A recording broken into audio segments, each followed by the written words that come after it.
Oh, hi, writers. Forgive me. I have a problem. I have been struggling with how to end my story. I talked to you Monday about my intent.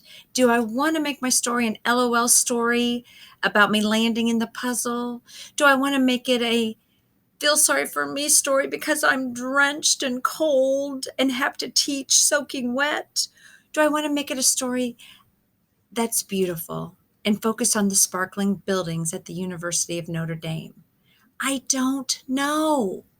So when I'm stuck and I have a problem, I try to put on my positive growth mindset and tell myself, Heidi, you can figure this out. What I decided to do was to go into some of the books we've been reading, some of these mentor texts, to see how great authors ended their story. I want to share what I've learned with you. In this book, The Leaving Morning, which I read to you yesterday or the day before, Angela Johnson started her story this way.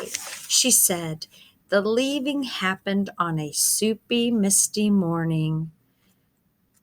It was the leaving morning," and you see brother and sister illuminated in that window. On the next page, I noticed that brother had left his cold lips on the window pane. I flipped to the last page of the story and look at this. There is the window pane with those cold lips, but this time the family's on the outside waving goodbye. In the words the author used, so I left lips on the front window of our apartment and said goodbye to our old place on the leaving morning. So the author, Angela Johnson, echoed the beginning. She used the words leaving morning again, and she had the illustrator actually echo the kids the kids' window where they left the lips and waving goodbye. The only difference is at the end of the story, they're on the outside, and at the beginning of the story, they were on the inside. So that's one thing an author can do is echo or repeat the beginning. I looked at The Twin Club, which is a story we read in our Green Reader. I bet you recall this story with Jorge and Juan Ramon, who love spending time together. They enjoyed each other's company so much they formed the Twin Club because people thought they were twins when in fact they were cousins. But alas, they had to go home and go to school. So the Twin Club was broken up and they missed each other terribly. They thought about the Twin Club, but they couldn't be together. This author chose to end the story by solving their problem. When they were at school and could not be together, they decided to make another club. They decided to make an email club, and they called themselves the Amazing Email Twins. So this author chose to end the story by solving the problem. Sometimes authors surprise us at the end. Some of you may have heard this story, First Day Jitters. Throughout the story, the boys and girls in my class thought the little girl would not get up, even though her father chided her and told her to get out of bed and said, "It's time, young lady, get up, get up. Your classmates are expecting you. They want you to be there. I have your breakfast ready. Your lunch is packed. You get yourself dressed and you get up right now." And then we find out at the end of the story, it wasn't a little girl at all. It was the teacher. So sometimes authors surprise us. And then, of course, I noticed in one of my favorite books, The Recess Queen, at the very end of this story, I had never noticed before, but the author ended with a sound effect word. I've been encouraging some of my friends to use sound effect words in their writing. But most of that had happened in the middle of the story. I had never thought about ending my story with a sound effect word. That might make it interesting.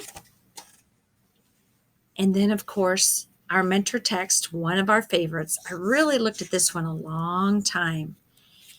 And I noticed that the author and illustrator started us in the beginning with dad and daughter going on their journey into the woods, all in hopes of hearing the owl.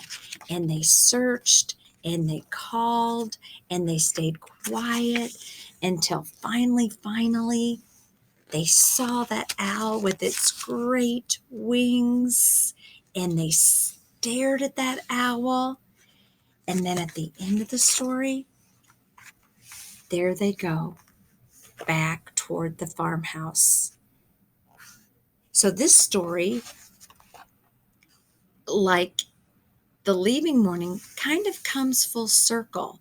But even more than that, as I thought about it, I realized that this story is about a dad and a daughter spending time together and how special that night was because they enjoyed something, just the two of them together.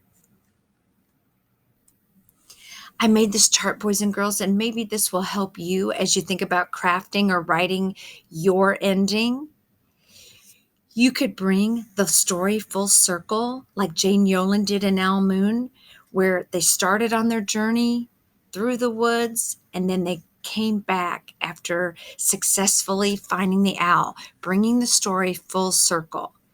You could echo the beginning.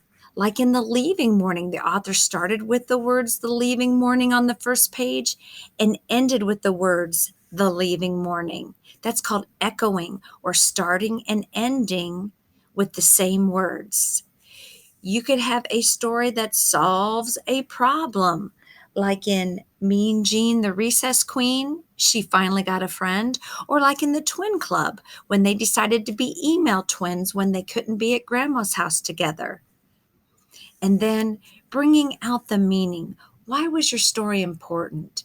In Owl Moon, we realize that it's the time that the dad and daughter spend together that really matters most.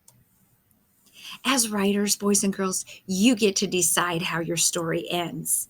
Many of you are trying really hard to end in the moment, to end at an exciting part. And that is a great strategy. I recommend it.